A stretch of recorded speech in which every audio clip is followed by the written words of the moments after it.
तो आगे यार सभी लोगों का स्वागत है हमारे इस YouTube चैनल या टीचिंग या फिर रैंकर्स मैथ्स IIT एग्जाम आप लोग पढ़ रहे होंगे। पहले इसका नाम अभियान टीचिंग था, पर अभी हम लोग कुल मिला के पढ़ा रहे हैं। ये यहाँ पे हायर मैथमेटिक्स पढ़ाते हैं। तो अभी हम IIT एग्जाम मैथमेटिक्स का लीनियर अलजेब्रा का टॉपिक यहाँ पे डिस्कस कर रहे हैं, तो जिसमें हम पढ़ने वाले हैं वेक्टर स्पेस। ठीक है, तो पर हम इसमें लीनियर अलजेब्रा की बात करें तो लीनियर अलजेब्रा में हम क्या चीज़ें पढ़ने वाले हैं, पहले इसकी बात कर लेते हैं थोड़ा सा ना। तो हाँ, तो लीनियर अलजेब्रा में हम पढ़ेंगे वेक्टर स्पेस, सब spaces, basis and dimension and linear transformations and उसके बाद matrices and eigen values and eigen vectors. अब ये क्या है, इसका मैंने एक प्लेलिस्ट बनाया, तो इस प्लेलिस्ट की ये प्लेलिस्ट कहाँ कहाँ उपयोगी होगी अगर इसको थोड़ा सा पढ़ोगे तो ये IIT एग्जाम मैथमेटिक्स के लिए पहली बात तो बनी हुई है। पर अगर IIT एग्जाम मैथमेटिक्स नहीं आप प्रिपेयर कर रहे हैं, आप CET PG का कर रहे हैं, तो उसमें भी ये काम करेगा। ठीक है, तो ये मैंने ये पॉइंट बता दिया कि हाँ कहाँ पे ये काम करेगा, ये प्लेलिस्ट किस लिए उपयोग में आएगी। ठीक है, अब चलते हैं हम थोड़ा सा देख लेते हैं कि लीनियर अलजेब्रा मैटर ही क्यों करता है, लीनियर अलजेब्रा की एप्लीकेशंस क्या होती हैं। ठीक है, हाँ, तो लीनियर अलजेब्रा की एप्लीकेशन ये होती है, मतलब क्या काम कहाँ कहाँ आता है। तो कंप्यूटर ग्राफिक्स में लीनियर अलजेब्रा की होती है ना, ज़रूरी होता है लीनियर अलजेब्रा। डाटा साइंस में भी लीनियर अलजेब्रा ज़रूरी होता है। ठीक है, मशीन लर्निंग में भी लीनियर अलजेब्रा ज़रूरी होता है। ठीक है, हाँ जी, इंजीनियरिंग मैथमेटिक्स में भी ज़रूरी ही होता है। ठीक है, तो यहाँ पे इसके यूज होते हैं। ठीक है, चलते हैं अगले कॉन्सेप्ट की तरफ। तो वेक्टर क्या होता है, वेक्टर क्या है, जैसे अब आप लोगों को मैं बता दूं, जो यहाँ पावर 2 दिख रही है, पावर 2 जितनी भी पावर दिख रही हो, r की पावर अगर n है, तो क्या उस वेक्टर में कितने एलिमेंट है, n एलिमेंट। क्या है, n एलिमेंट है। ठीक है, इसी से डिसाइड होता है। जैसे यहाँ पे R2 है, तो R2 में कितने एलिमेंट होंगे, 2 एलिमेंट होंगे। तो 2 और 3 कोई भी एलिमेंट हो सकता है, रियल नंबर से ही मिलते जुलते एलिमेंट यहाँ पर रखे जाएंगे। ठीक है, रियल नंबर के ही एलिमेंट यहाँ पे रखे जाएंगे। ठीक है, समझ गए। चलते हैं अगले कॉन्सेप्ट की तरफ। तो what is a field, field क्या होता है। तो फील्ड को मैं पूरी तरीके से डिस्कस करता हूँ। तो फील्ड में बेसिकली क्या क्या प्रॉपर्टीज आती है ना। तो फील्ड क्या है, एक ऐसा कोई सेट जो मल्टीप्लिकेशन और एडिशन को भी क्या करे, सेटिस्फाई कर दे, तो हम ऐसा कहेंगे कि वो क्या है, फील्ड है। जिसको थोड़ा सा बेहतरीन तरीके से डिस्कस करने के लिए हम लोग क्या करेंगे,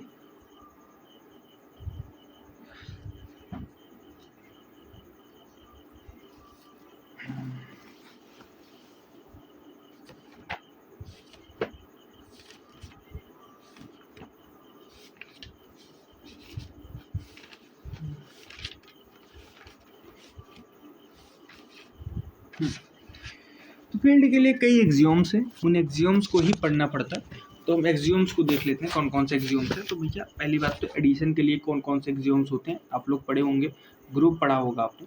तो ग्रुप में आपने कुछ एक्सियोम्स पढ़े होंगे, जहाँ पे पहला था क्लोजर प्रॉपर्टी जी ना, दूसरा हमारा होता था एसोसिएटिव, तीसरा होता था हमारा आइडेंटिटी, चौथा हमारे पास होता था इनवर्स, और अगर हमें एबिलियन प्रूव करना होता था तो हमको कम्यूटेटिव प्रॉपर्टी सेटिस्फाई करनी। ये पांचों प्रॉपर्टी पहली बात तो सेटिस्फाई करनी पड़ेगी। ठीक है, हाँ जी। उसके बाद हमको मल्टीप्लिकेशन में भी कुछ प्रॉपर्टी सेटिस्फाई करनी पड़ेंगी। ठीक है, तो मल्टीप्लिकेशन में कौन कौन सी प्रॉपर्टी सेटिस्फाई करनी पड़ेंगी। तो मल्टीप्लिकेशन में हमको सेटिस्फाई करनी पड़ेंगी प्रॉपर्टीज,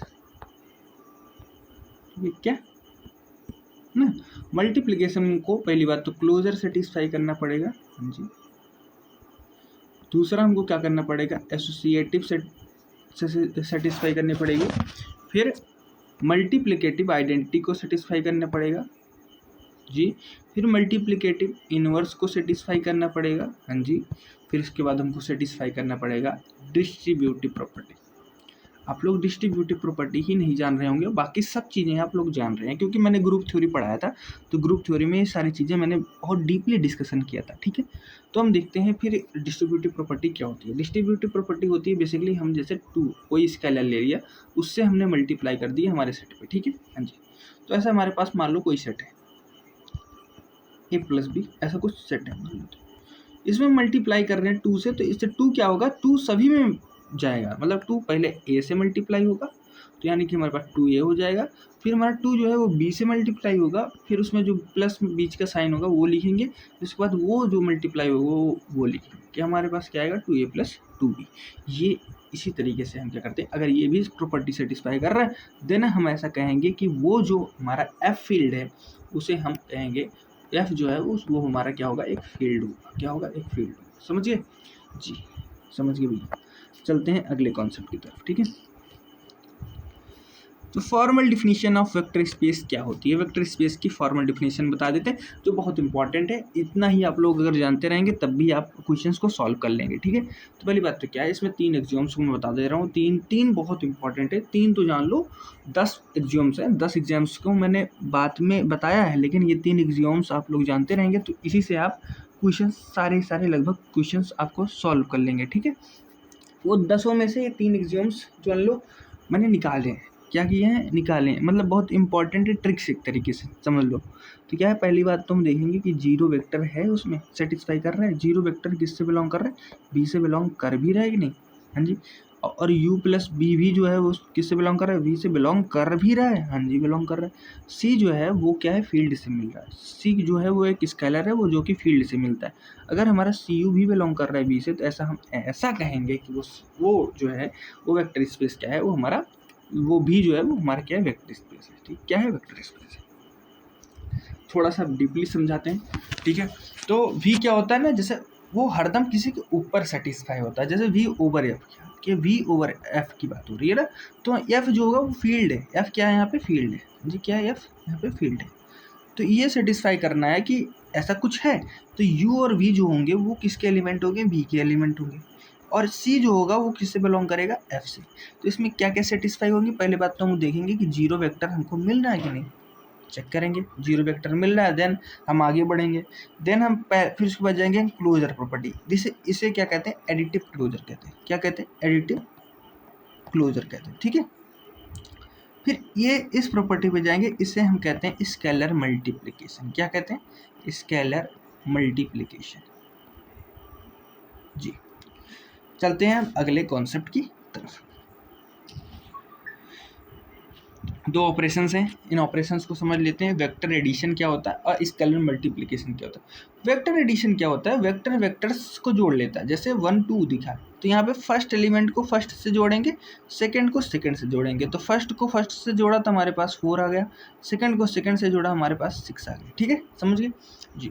इसमें क्या है, स्केलर मल्टीप्लिकेशन। स्केलर मल्टीप्लिकेशन की तरफ ही जैसे हम जाएंगे तो 2:6 हो गया। ठीक है, ये आ गया हमारे पास, क्योंकि हमने 2 को पहले 1 से एलिमेंट मल्टीप्लाई किया, फिर 2 को हमने 3 से मल्टीप्लाई किया, देन हमारा ऐसा मिलेगा। ठीक है, चलते हैं अगले कॉन्सेप्ट की तरफ। हाँ जी, तो भैया R2 R3 polynomial space, matric space, तो इसमें क्या है, वही चीज़ें दिखानी है कि ये क्या वेक्टर, इनमें कैसे वेक्टर वो निकालते हैं, वेक्टर एडिशन कैसे निकालते हैं। तो R2 मैंने बता ही दिया, R3 का देख लेंगे आप लोग। R3 में क्या कहो, जैसे मैंने 2 लिया, 1 3 एंड 5 ऐसा कुछ है R3 का। ये इसमें क्या करें, स्केलर मल्टीप्लिकेशन, जैसे 2 हो गया, यहाँ पे 6 हो गया, देन यहाँ पे 10 हो गया। ये हमारे पास क्या आ जाएगा, एक स्केलर मल्टीप्लिकेशन रिजल्ट आ गया हमारे पास। तो आगे बाकी चीज़ें आप करेंगे। ठीक है, चलते हैं अगले कॉन्सेप्ट की तरफ। क्या सभी वेक्टर, सभी सेट जो होते हैं वो वेक्टर स्पेस होते हैं, क्या होते हैं, तो नहीं होते हैं। क्यों नहीं होते हैं, क्योंकि पॉजिटिव इंटीजर्स और नेचुरल नंबर्स जो हैं वो वेक्टर स्पेस नहीं होते। क्यों नहीं होते भैया, पॉजिटिव इंटीजर्स में भी जीरो वेक्टर नहीं होता है, और नेचुरल नंबर्स में भी क्या होता है, जीरो वेक्टर नहीं होता। जीरो वेक्टर मैंने बताया, जीरो वेक्टर किस लिए इंपॉर्टेंट है, जीरो वेक्टर ही नहीं होगा तो वेक्टर स्पेस होगा ही नहीं। क्योंकि एडिटिव आइडेंटिटी की जैसी बात आ जाएगी, तो एडिटिव आइडेंटिटी हमको मिलेगी ही नहीं, क्योंकि एडिटिव आइडेंटिटी ज़्यादातर हमको जीरो मिलती है जी। तो जीरो मिलेगी ही नहीं, तो हम कैसे कह पाएंगे कि वो एडिटिव जो है वो एक तरीके से एडिटिव ग्रुप बना ही नहीं रहा, तो वेक्टर स्पेस तो बनने का कोई चांस ही नहीं है। ठीक है, चलते हैं अगले क्वेश्चन की तरफ। इस क्वेश्चन की तरफ चलते हैं, बहुत ही इंपॉर्टेंट क्वेश्चन है, तो इसको थोड़ा सा समझ लेते हैं। 3 प्रॉपर्टी की सेटिस्फाई करता हूँ। तो पहले हम देखते हैं जीरो वेक्टर सेटिस्फाई कर रहा है, तो x और y दोनों की जगह पे हम जीरो रखेंगे। तो जैसे 0 + 0 हमने रखा, ये हमारे पास 0 आ गया, जो कि सेटिस्फाई कर रहा है। तो पहली बात तो हमको जीरो जो है वो b से बिलोंग कर रहा है। तो पहली प्रॉपर्टी हमारी क्या हो गई, सेटिस्फाई हो गई। दूसरी प्रॉपर्टी पे चलते हैं। दूसरी प्रॉपर्टी हमारे पास क्या है, u प्लस बी जो है वो किससे बिलोंग करना चाहिए, b से बिलोंग करना चाहिए जी। तो हम यहाँ पे u को ले लेते हैं, क्या u को हमने लिया x1 कॉमा y1 और b को हमने क्या लिया x2 कॉमा y2, ऐसा कुछ लिया जी। तो क्या है u प्लस बी जैसे ही हम जोड़ेंगे तो यहाँ पे x1 plus x2 comma y1 plus y2 ऐसा कुछ हो जाएगा जी। हाँ जी हो जाएगा। तो जैसे ये हो गया तो हम ऐसे फिर से एक बार इसको जोड़ते हैं, x plus y2 y1 plus y2, हाँ जी जोड़ा हमने इसको। जैसे हम इसको जोड़े तो क्या आ गया x1 प्लस y1 एक साथ, यहाँ पे प्लस x2 प्लस y2 इनको एक साथ।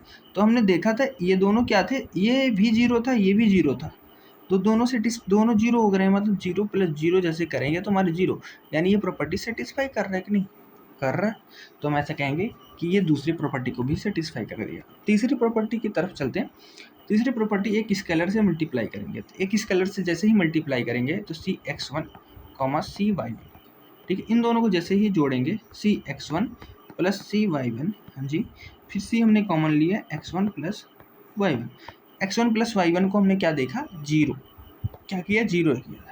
तो ऐसा हम कहेंगे कि c जो है वो जीरो से जैसे मल्टीप्लाई होगा हमारे पास जीरो आ जाएगा, तो यानी कि हमारा रिजल्ट क्या गया जीरो, यानी कि ये प्रॉपर्टी जो है हमारे सेटिस्फाई हो रही है ना। तो ऐसा हम कह पाएंगे कि क्या है ये जो है हमारा एक वेक्टर स्पेस है। चलते हैं अगले कॉन्सेप्ट की तरफ, ठीक है। ओके, तो ये होमवर्क्स हैं, इन होमवर्क को आपको करना है और बताना है कि हाँ कैसे क्वेश्चंस हैं, लग रहे हैं कि नहीं लग रहे हैं, तो जो है कमेंट सेक्शन में बताना है, ठीक है।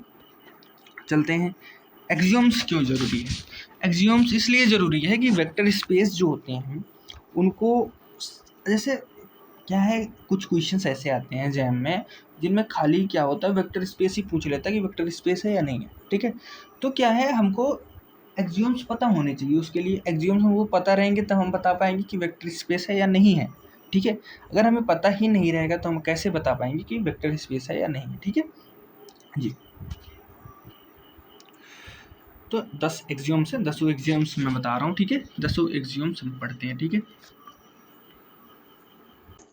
तो 10 एक्सियोम्स क्या है पहली बार देखते हैं। तो पहले मैंने क्लोजर बताया, क्लोजर क्या है, u plus B belongs to B.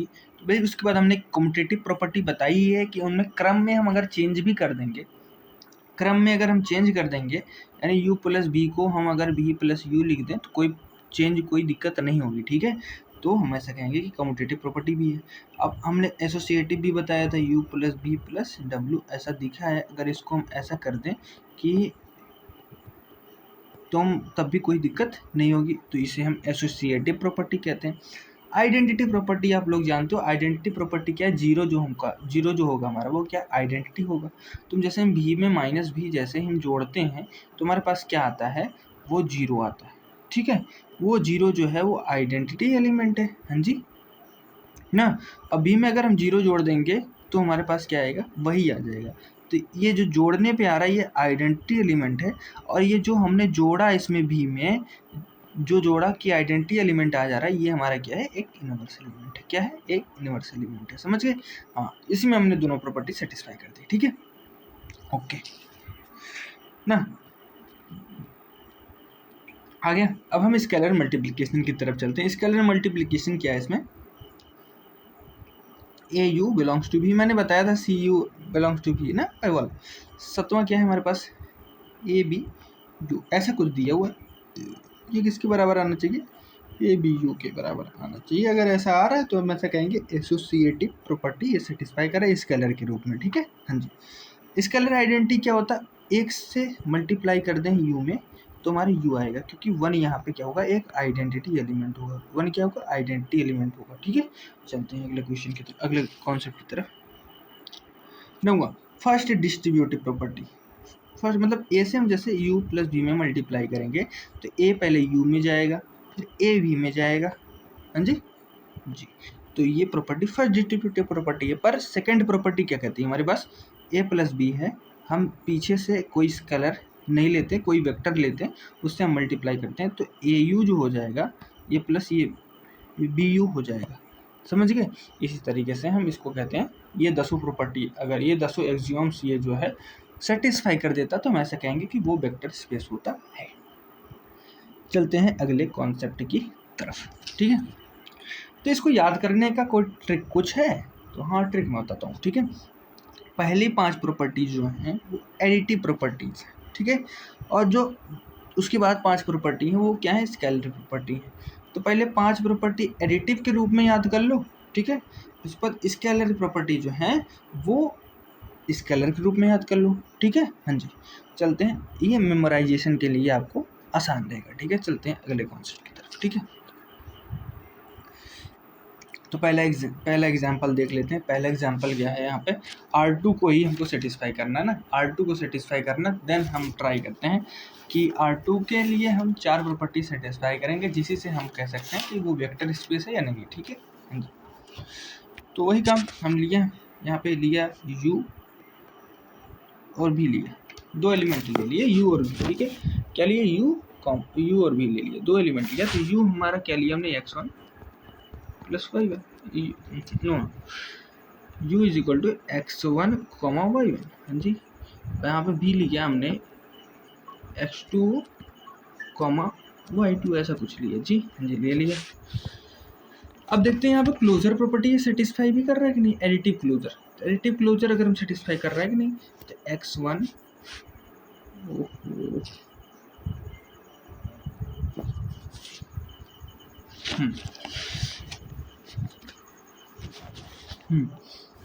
तो क्या ये सेटिस्फाई कर रहा है कि नहीं? तो x1 जैसे हम u प्लस भी करते हैं, देखिए u प्लस भी ना, तो u प्लस भी हमारे पास क्या आता है? u प्लस भी आता है हमारे पास, क्या आता है? x1 plus x2 comma y1 plus y2, ऐसा कुछ आएगा, हाँ जी, ये चीज़ आएगी ना जी। जी भैया, यही आएगी। तो एक चीज़ बताओ, वो भी रियल नंबर था, ये भी रियल नंबर है, तो रियल में रियल जैसे हम जोड़ेंगे तो हमारे पास क्या आएगा? रियल ही तो आएगा ना। तो क्लोजर प्रॉपर्टी ये सेटिस्फाई कर रहा है कि नहीं? हाँ कर रहा है, हाँ सर कर रहा है। पर क्या अब दूसरी प्रॉपर्टी क्या थी? दूसरी प्रॉपर्टी है स्केलर मल्टीप्लिकेशन, ठीक है। स्केलर मल्टीप्लिकेशन जैसे हम सेटिस्फाई करने जाएंगे, तो स्केलर मल्टीप्लिकेशन के लिए जैसे हम CU करेंगे तो क्या आएगा हमारे पास? CX1 comma CY1। फिर जैसे ही स्केलर, ये भी तो एक रियल नंबर ही है, हाँ ठीक है, ये भी रियल नंबर है और ये भी रियल नंबर है। तो रियल को जैसे ही रियल से मल्टीप्लाई करेंगे हमको मिलेगा ही क्या? हमको रियल ही तो मिलेगा ना सर, हाँ रियल ही मिलेगा सर जी। तो ये दोनों प्रॉपर्टी सेटिस्फाई हो गई। अब यहाँ पे देखते हैं जीरो वेक्टर। जीरो वेक्टर भी तो इससे बिलोंग करता है, हाँ जी बिलोंग करता है सर। तो यानी कि ये क्या है? जीरो वेक्टर भी सेटिस्फाई कर रहा है। तो 3 प्रॉपर्टी तो सेटिस्फाई हो गई, यहीं से हमारा क्वेश्चन हो जाना था, पर हम एक प्रॉपर्टी और सेटिस्फाई कर दे रहे हैं, ठीक है ओके। तो एक प्रॉपर्टी ये क्या है यहाँ पे? x, y और लिया -x, -y, हाँ जी ठीक है ठीक है। तो जैसे इन दोनों को हम जोड़ते हैं तो हमारे पास क्या आएगा? 0, 0, जो कि बिलोंग कर रहा है किससे? R2 से ही बिलोंग कर रहा है। तो ऐसा हम ऐसा कहेंगे कि ये चारों प्रॉपर्टी सेटिस्फाई भी कर रहा है, इस वजह से हम ऐसा कह सकते हैं कि भी यहाँ पे क्या है? वेक्टर स्पेस है, ओके। चलते हैं अगले कॉन्सेप्ट की तरफ। एग्जाम्पल नंबर 2 मैंने करा दिया था, ठीक है। वो मैंने क्वेश्चंस करा दिए थे अभी जल्दी में ही, अभी इसमें भी देखो यहाँ पे मैंने कराया था। तो इसको जैसे मैंने कराया था उसी तरीके से आप करने की कोशिश करो। देखो मैं दिखा रहा हूँ कि ये रहा, ये क्वेश्चन मैंने कराया था, इसी तरीके से सेम रहेगा वो, ठीक है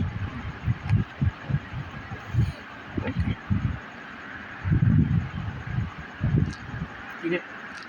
थर्ड, ये इसको हम देखते हैं, इसको क्या देखते हैं ना, यहाँ पे दिए x plus Y is equal to 1, okay.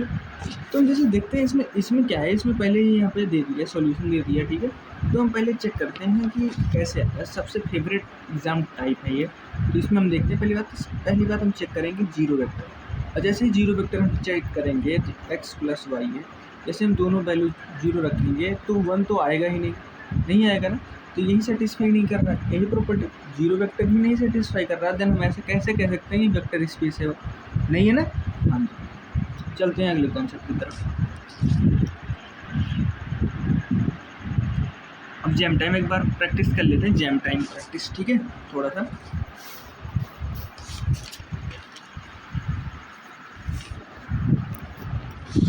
तो क्या क्वेश्चन यहाँ पे दिया हुआ, तो कह रहा है कौन सा वेक्टर यहाँ पे क्या है, वेक्टर स्पेस है। ओके डन, रन चेक करते हैं।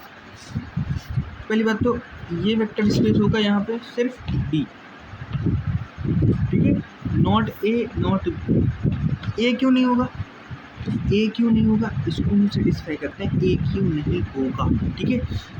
ए में क्या है, जैसे हम एलिमेंट लेते हैं 1 1, यहाँ पे क्या है 1 नहीं, हम कुछ ऐसा एलिमेंट लेते हैं,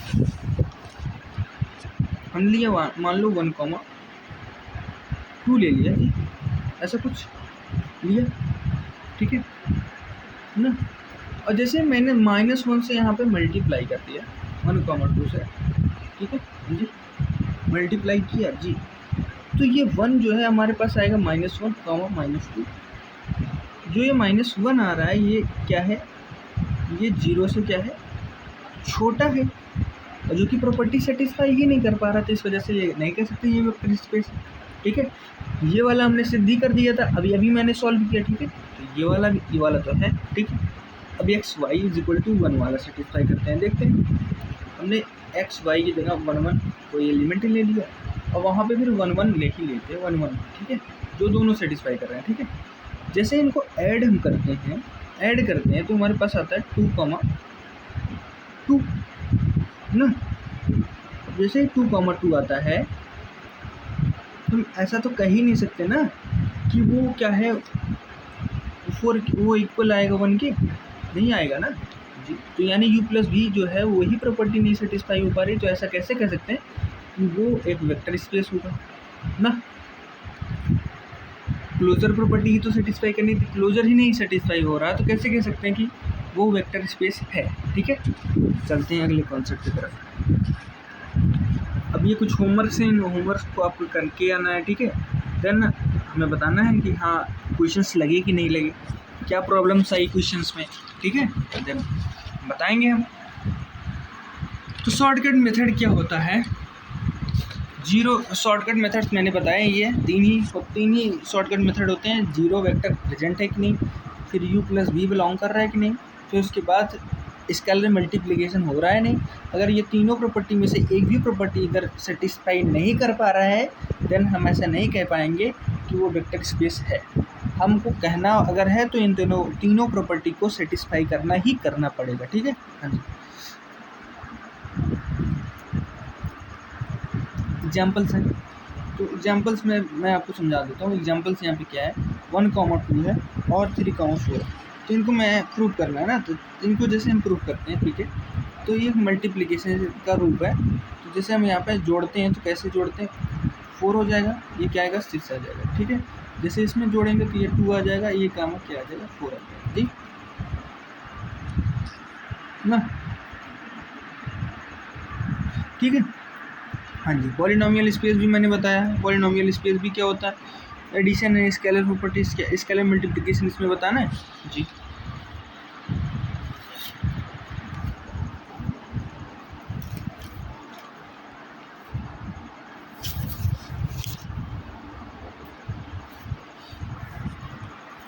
उसके बाद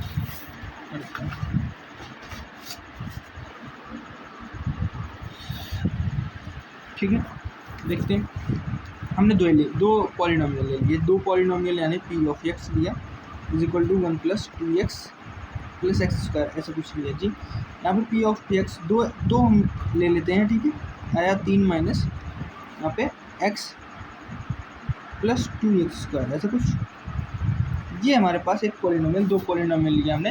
इन दोनों पॉलिनोमियल को जो हमने जोड़ा भी हमको क्या मिलेगा, एक पॉलिनोमियल ही मिलेगा, एक पॉलिनोमियल ही हमको मिल रहा है ना। तुम में से कहेंगे क्या वो डिग्री 2 का ही पॉलिनोमियल है, तो ये क्लोजर प्रॉपर्टी तो सेटिस्फाई कर गया। अब जैसे ही इसमें हम स्केलर से मल्टीप्लिकेशन करेंगे तब भी हमको क्या होगा, स्केलर से हम अगर एक बात बताओ, कोई पॉलिनोमियल है एक ही ऑर्डर का, तो क्या अगर हम उसे किसी संख्या से, किसी स्केलर नंबर से उसको मल्टीप्लाई करते हैं तो क्या उसके ऑर्डर में कोई चेंज आता है, नहीं आता ना। तो ऑर्डर में चेंज नहीं आएगा तो मतलब दूसरी प्रॉपर्टी में हमारी क्या होगी, सेटिस्फाई हो जाएगी। हाँ जी, हो जाएगी ना। और जीरो वेक्टर तो हमारा हरदम सेटिस्फाई हो ही रहा है कि पॉलिनोमियल्स जो होते हैं उनके जीरो वेक्टर होते ही हैं, ठीक है। हाँ जी, ये सेटिस्फाई हो गया। थर्ड प्रॉपर्टी, थर्ड क्वेश्चन यहाँ पे आ रहा है। हाँ, ये तो हो गया हमारा third matric space. Matric space को भी हम सेटिस्फाई कर देते हैं, जैसे 1 3 है, 2 है, 4 है जी। जैसे हम 1 3 2 4 लिया हमने, यहाँ पे हमने लिए 2 1 3 4, ऐसा कुछ ले लिए जी। इन दोनों को ऐड करते हैं, ऐड करना है तो जैसे फर्स्ट एलिमेंट सेकंड एलिमेंट ऐसे ऐसे होता रहता है। तो 1 और 2 जुड़ेंगे तो क्या आएगा, 3 आ जाएगा यहाँ पे, ठीक है। क्या है यहाँ पे 2, यहाँ पे देखो दो हमने लिए, दो वेक्टर, दो लिए हमने 1 3 2 4 एंड 2 4 3 1 आंसर, ऐसा कुछ 1 2 2 4 3 3 4 1, ठीक है। तो यानी कि 1 2 यानी 3, 2 4 यानी 6, इसके बाद क्या 4, और उसके बाद क्या था यहाँ पे 4 4 यानी कि 6 4 4 8 हो जाएगा। यहाँ पे क्या आ जाएगा 4 4 8 नहीं 3 4 जो होगा वो 7 आ जाएगा, और उसके बाद क्या आएगा और 4 1 5 आ जाएगा, ठीक है जी। तो हमारा जो है वो सेटिस्फाई कर जाएगा, क्योंकि वो भी क्या है 2 क्रॉस 2 का ही तो मैट्रिक्स बन रहा है ना। मतलब हम उसमें कोई 2 क्रॉस 2 की मैट्रिक्स अगर हम ऐड करेंगे तो हम ऐसा कुछ नहीं पाएंगे कि वो एक अलग तरीके की मैट्रिक्स बना रहा है, वो एक मैट्रिक्स उसी ही ऑर्डर का बनाएगा, ठीक है।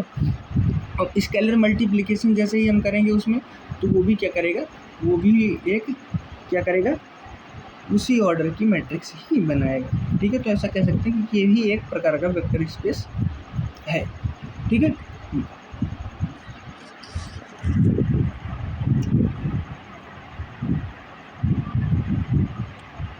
ओके, तो फंक्शन स्पेस क्या होता है, ठीक है। तो ये होते हैं हमारे फंक्शन स्पेस, ठीक है। एग्जांपल्स इनके क्या है, जैसे सी आर होता है, डिफाइन सी आर मतलब क्या है, कंटिन्यूअस रियल वैल्यूड फंक्शन, ठीक है। जहाँ पे जैसे मतलब एक्स स्क्वायर होता है, साइन एक्स होता है, ई की पावर एक्स जो होते हैं, ये क्या है, एक प्रकार के फंक्शन स्पेस है। क्या है, फंक्शन स्पेस है। इनको जो हमको पढ़ाना होगा, इनको हम पढ़ाएंगे उसमें function of one variable and function of second, मतलब से सेवरल वेरिएबल, इन टॉपिक्स में इसको बहुत डिटेल में पढ़ाएंगे। अभी इसको खाली इतना जान लो कि ये जो होते हैं हमारे फंक्शन स्पेस यही होते हैं, ठीक है। हाँ जी, ये क्वेश्चन मैंने करवा दिया, ये भी फेल हो जाता है क्योंकि 0,0 नहीं मिलता है, जीरो वेक्टर ही यहाँ पे सेटिस्फाई नहीं होता। यहाँ पे सेकंड एग्जांपल ये अगर एक्स वाई चेक, इसमें एडिशन क्या है, एडिशन ही हम जैसे चेक करते हैं क्या होगा, ये हमारा फेल हो जाता है, जिसको हमने कराया ही था। X Y is equal to, ये भी हम बताए थे कि वही सेटिस्फाई ही नहीं होगा तो क्या मतलब फेल ही हो जाएगा, ठीक है। हाँ, तो जैम टाइप का ये क्वेश्चन देख लेते हैं थोड़ा सा। यहाँ पे हमने क्या क्या चीज़ें देखी होंगी, पहला टॉपिक ही हमारा सेटिस्फाई होगा, बाकी ये नहीं सेटिस्फाई होगा, ये नहीं सेटिस्फाई होगा, ये नहीं सेटिस्फाई होगा। इन दोनों को हमने कर ही लिया था। अब इनको हम जैसे ही देखेंगे 0,0 यहाँ पे, तो वही बिलोंग नहीं करेगा भी में, तो ऐसा नहीं कह सकते ना, ये भी नहीं सेटिस्फाई होगा। तो सेटिस्फाई क्या हो रहा है, पहला होगा, ठीक है। हाँ जी, अब इंटीजर सेट ट्रैप देखते हैं थोड़ा सा। Question is it a vector space over real numbers, no, because scalar multiplication ही फेल हो जाएगा। स्केलर मल्टीप्लिकेशन क्यों फेल हो जाएगा, क्योंकि जैसे हम करेंगे 1/2 × 2 इज इक्वल टू 1, ठीक है। तो 1 जैसे 1/2 हम ऐसे कर सकते हैं, क्या है देखो, जिसे हम बिलोंग कर रहे हैं, मान लो कह रहा है इंटीजर, कह रहा है कि इंटीजर जो है, इंटीजर नहीं, यहाँ पे देखो क्या क्वेश्चन कह रहा है, तो इसको देखते हैं थोड़ा सा। क्या कह रहा है, जेड को कह रहा है, मतलब इंटीजर को कह रहा है, ठीक है। इंटीजर को कह रहा है, इंटीजर क्या, इंटीजर जो है वो रियल नंबर पे, एक रियल नंबर फील्ड पे वो क्या कर रहा है, एक वो वेक्टर स्पेस फॉर्मेशन करता है, तो नहीं करता, क्योंकि 1/2 को जैसे ही हम 2 से मल्टीप्लाई करेंगे हमारा 1 तो आ जाएगा, पर जैसे ही 1/2 को हम 1 से मल्टीप्लाई करेंगे तो हमारा 1/2 ही आएगा, जो कि एक इंटीजर नहीं है। जो इंटीजर ही नहीं है तो हम ऐसा नहीं कह पाएंगे ना कि वो वेक्टर स्पेस होगा, नहीं होगा, ठीक है। अब बाकी होमवर्क्स हैं, इन होमवर्क्स को आपको करके आना है, ठीक है। और बाकी बताना कि हाँ वीडियो कैसा लगा, कमेंट सेक्शन में बताओ, ठीक है। और मैंने सारा लेक्चर, मैं वेक्टर स्पेस यहाँ पे ख़त्म कर चुका हूँ। अब इसके बाद मैं पढ़ूँगा, क्या पढ़ाऊँगा, सब स्पेसेस। क्या पढ़ाऊँगा मैं, सब स्पेसेस, ठीक है। तो जल्द ही उसके लेक्चर आएगा, तब तक के लिए पढ़ते रहिए। धन्यवाद।